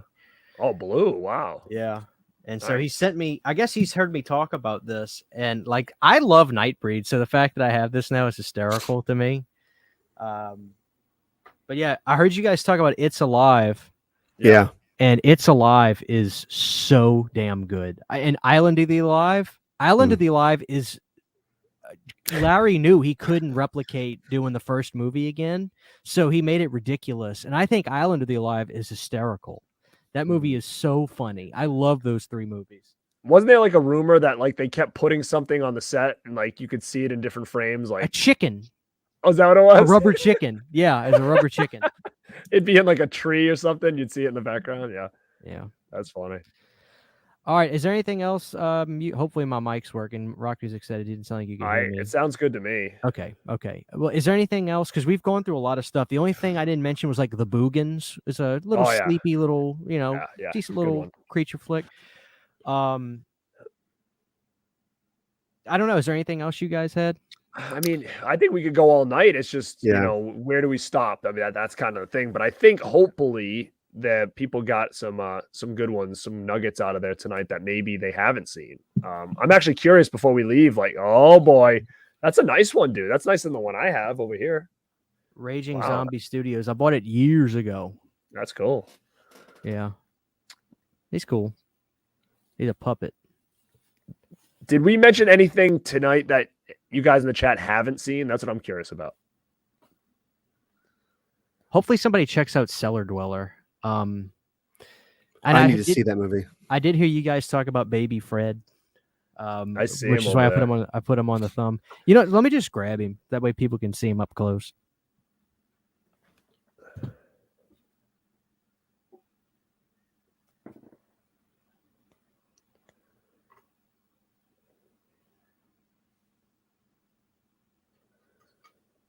Look at that guy. I mean, that's a friggin' phenomenal piece right there, man. This is my surrogate. That's such a great piece, dude. Look at that thing. Yeah. Yeah, there's some fucking Freddy stuff brewing, man, I swear. Like now that Halloween Ends is kind of over. I feel like just the fact that Robert Englund and what's her face are like, yeah, we should make a requel too. I hope It's they like, don't. I know, but I feel like there's something brewing, man. Like there's. Look at that guy. I feel like he kind of looks like somebody. He does. I can't put my finger on it. It's not. I can, but I'm not going to say it. There's this food review guy that I watch. You know what I'm talking? Is that you talking about, Brandon? No. Dude, there's this food review guy I watch. He's like a skinny little dude. He looks just like Baby Freddy. He's hysterical. He did a video one time where there was a robbery taking place right outside of his vehicle, and he still didn't stop to finish like reviewing his chicken sandwich. Dude, this thing legitimately looks like he's looking at me through the fucking camera. Yeah, like, he does, I don't know if it looks that realistic in person, but right now the eyes look legitimate. Right Oh, like, he looks pissed off. It's insane. It really is. I mean, believe me, it's not cheap, but it really is insane in person. Is it silk cone? Is that what that is? The whole thing is, yeah, some kind. It's like a wire frame in it. So he feels nasty to touch, doesn't he? He feels disgusting. Look at how veiny he is. Yeah. It's the nicest thing I've ever gotten. And I got to talk to David Miller back and forth.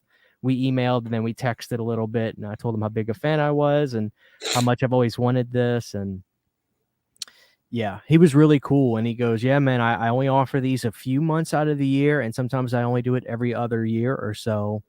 But you know, I'm glad you found me because I told him how much I always wanted one and he disappeared.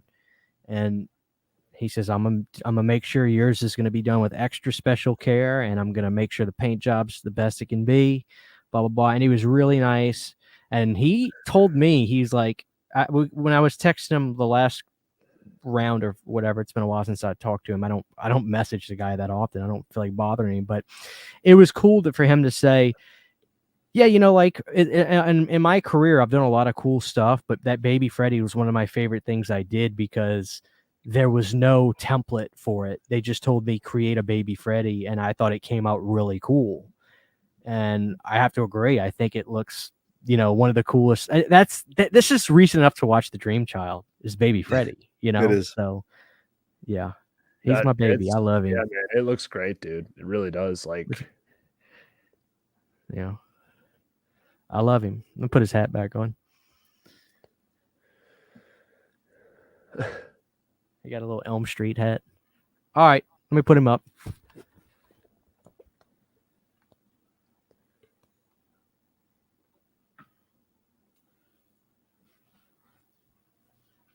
he's got a lot of stuff going on back there. Oh yeah. Kill a clown. I see Ghoulie back there.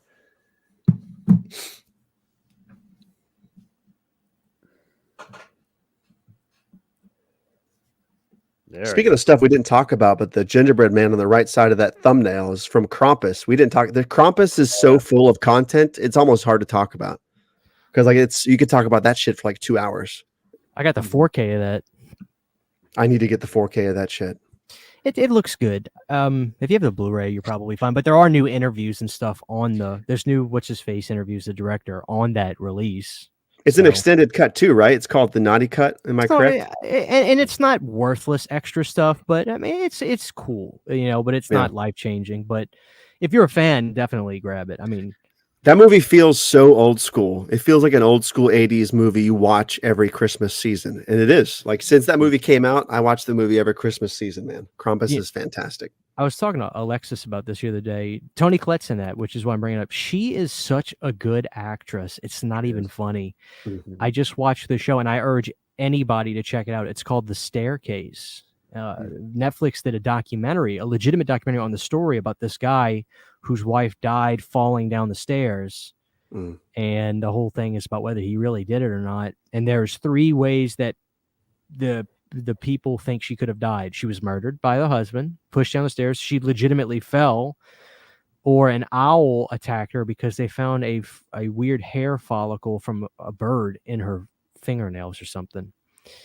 And she plays the wife in this show, and her acting is so good. It's really hard to watch when they simulate the death scenes and how they think she died, and it's so brutal to watch. I urge anybody to go. Where is this? It's on HBO. Is it new? It's new. It's called The Staircase, and I don't like shows, but limited series where, hey, you've got 7 of these, I can do it. Me too. I'm the same way. I can't watch like ongoing. That's why I haven't watched Chucky. Like I just can't. I'm not watching it. I'd rather watch like 10 season, 10 episode miniseries or whatever. Now I'm curious, did that take place in another country or no? No, that takes place in North Carolina. I remember seeing a documentary about this somewhere, and I don't know if it's the same story or not. What you're thinking about goes with this, because during the documentary that Netflix did on it, you found out that this wasn't the first time this guy had this somebody. Is the same story of the documentary I saw on Netflix. Is that what you're telling me? Yes. Oh, but it's real. And Garrett, the thing that, and I'm not spoiling it. No. I watched the documentary. I kind of have an idea of what's going on, but they're doing like a live action show on that. In the show, they simulate the 3 ways she could have possibly died. And when I say it's painful to watch, I mean, I was kind of squirming in my chair, and me and Sydney couldn't even look at each other because it's so real. And Toni is such a good actress. That's why I figured it out. That's the secret sauce. That's why Hereditary was so good. It wasn't because it was a paranormal devil. No, it was because of her. Because the scariest parts about that movie is when she's looking at her son. I wish you weren't my son. Like when she says that and she looks so pissed. Then she realized she said it. Her acting is so good. That's what made that movie work. Take her out of that movie, you don't have that movie.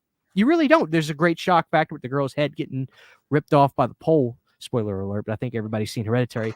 But she is such a good actress. And this show, this is her wheelhouse, Garrett. She needs to do real drama stuff like this, or stuff that's intense, because she's so good at it. It's painful. So please, people, go check out The Staircase. Garrett, you'll love it. Absolutely love it. I'm down. And another one I've been meaning to check out, I keep hearing good things, is a movie called The Watcher. I haven't seen it. It's a show, and it's fantastic. It's on Netflix.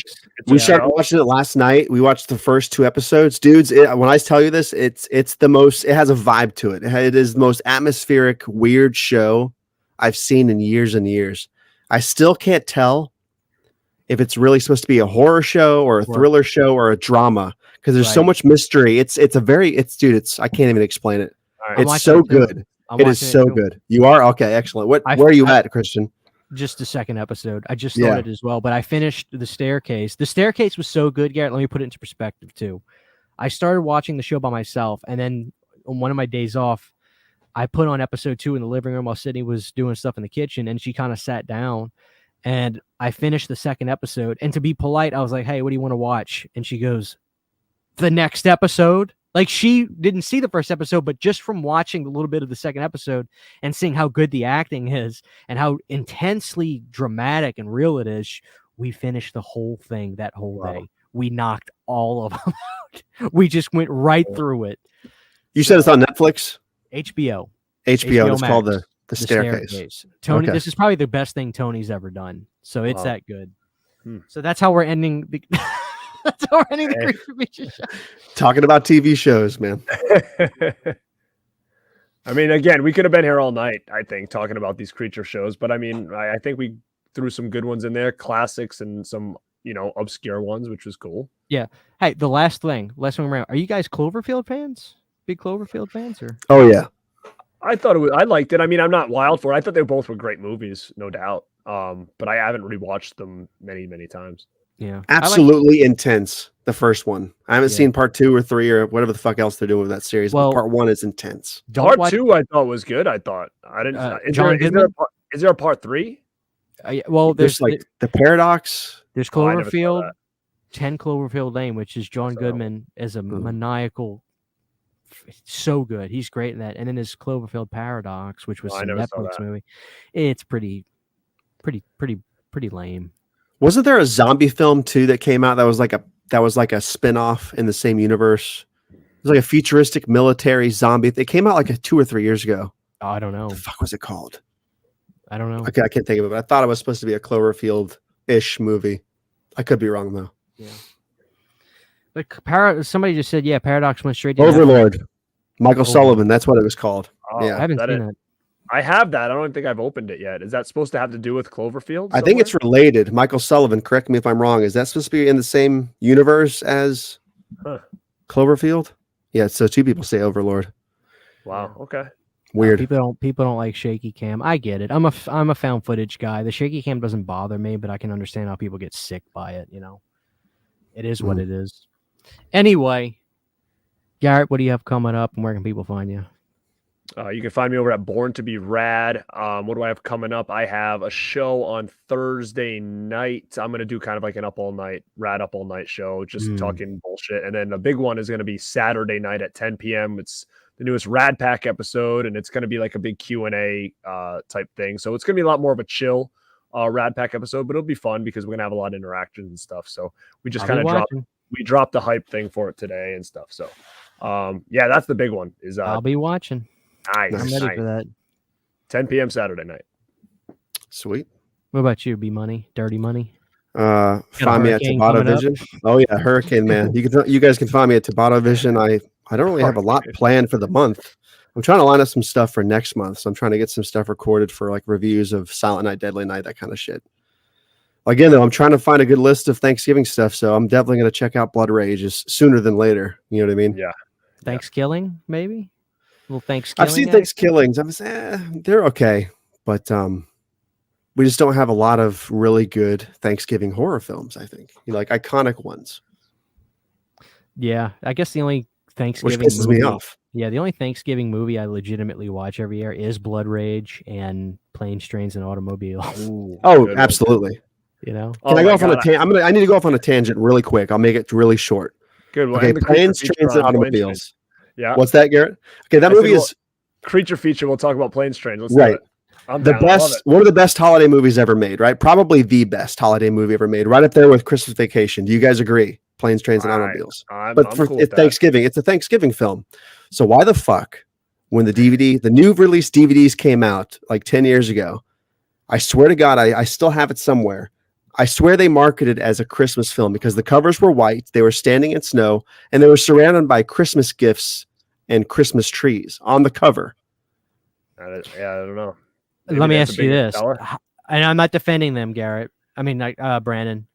How do you market it as a Thanksgiving movie? I don't know, but that might be the problem. Do you put I guess you put turkeys around something? I mean, yeah, maybe like turkeys around. The original VHS tape and stuff didn't even have anything to do with holidays. It was just them on a bench. So like, right. Why they need to push it for a Christmas thing, I don't know. But it's definitely like the only iconic Thanksgiving movie besides like Dutch or Addams Family Values, if you consider that a Thanksgiving movie. Okay, I'm so glad you brought up Dutch because I am a big Married with Children guy, so I needed to see that movie for him. I saw it. I loved it. I went to buy it. The internet said no. Why is that movie lost in time? Why is it's not on Blu-ray? Can't get it. Really? Can't get it? Holy shit. Can't find it. Can't get it. It's not available. What about on Prime? Can you buy it on HD Prime? Like as a digital file? I don't know. Let me Google it. And just one more thing. I have to point out, as a Thanksgiving film, Home for the Holidays is terrible.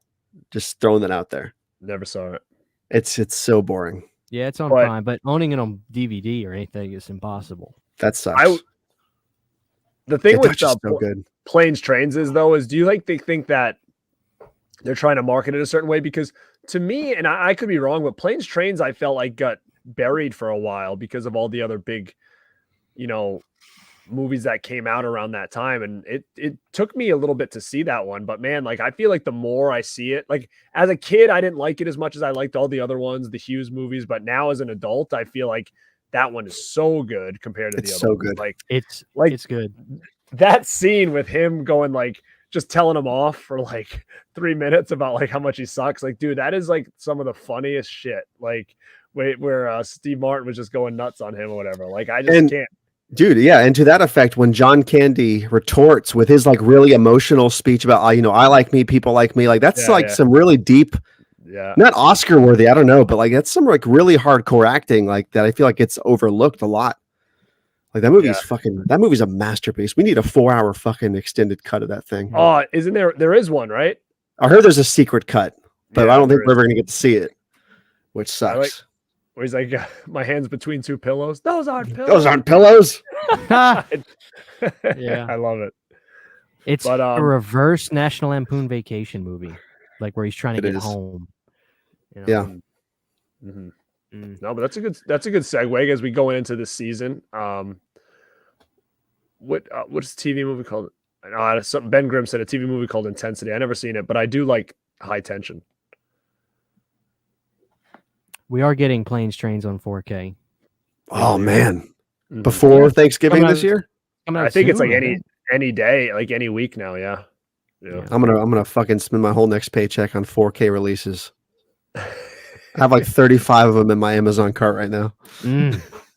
Well, wait, dude. I mean, if some of them are older, Oh no, but you want it before Thanksgiving. I'll say Black Friday is right around the corner. Planes and Trains is the ultimate Thanksgiving Eve film. You know what I mean? Every year. So Thanks, kid. I'm not spending $200 to get Dutch on Amazon. I will steal it. Dude, Dutch is the type of movie you can find at like your thrift store or something. you can. I have it on DVD. I think I sold it. Bastard. Son of a bitch. Fuck. Okay, guys. Before my internet takes a shit again, let's wrap it up. Thank you guys for coming on the show. This was fun. It's been a fun Thanksgiving show. It has been. I don't know when the next one is going to be, but it's going to be the Living Doll show. So next we're going to be doing puppets and dolls, and so I'll get to basically say Puppet Master, Puppet Master, Puppet Master 1,000 times. Dolls. And probably some more planes and trains and automobiles too. Yeah. But like, do you remember that doll scene in that movie? Yeah. Thank you for the super chats that I got tonight. I really appreciate that, guys. Thank you all for watching. This was fun. Hope you enjoy the replay. And I am putting all these on Spotify, so get ready. I'm getting that situated. But thank you. Did you get that gizmo? This is Stripe. Are you talking about Garrett's? This one? That one's nice. Yeah, I got this overseas a long time ago. I don't remember the name of the. If you message me on Instagram, I can get you the name of the brand. I don't know if it's still available or not, but it's a nice one. I got Stripe from Trick or Treat. He's not as cool, but he's cool. I love Stripe though. How'd you get his hair so high like that? What'd you use? Hairspray? Oh man, Oh, all right. It stays pretty straight. Okay. Thank you, Garrett. Thank you, Brandon. Thank you, everybody, for watching. Y'all have a good night. You as Good well. night.